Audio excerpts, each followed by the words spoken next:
یہ بات سچ ہے کہ مغل بادشاہوں میں ایک بادشاہ ظہیر الدین محمد بابر نے جو بابری مسجد تعمیر کی تھی 6 دسمبر 1992 میں اسے شہید کر دیا گیا۔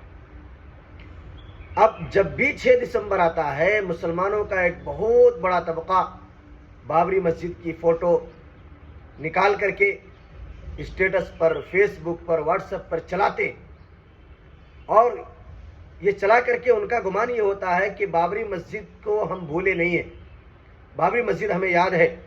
اور یہ بھی سوچتا ہے ایک بہت بڑا طبقہ کہ اس طریقے سے اسٹیٹس لگا کر کے ہم نے بابری مسجد کا حق ادا کر دیا۔ ایسے لوگوں سے میں درخواست کرتا ہوں کہ آپ یہ سچ فیصلہ کر کے بتائیں، کیا آپ کے محلے کی مسجد آپ کو یاد ہے؟ کیا آپ نے اپنے محلے کی مسجد کا حق ادا کر دیا ہے؟ اگر نہیں کیا ہے تو پہلے محلے کی مسجد کا حق ادا کیجیے، پہلے محلے کی مسجد کو آباد کیجیے، پھر آپ بابری مسجد کے بارے میں سوچنا۔ اللہ تعالی ہمیں اپنے محلے کی مسجدوں کو پہلے آباد کرنے کی توفیق عطا فرمائے۔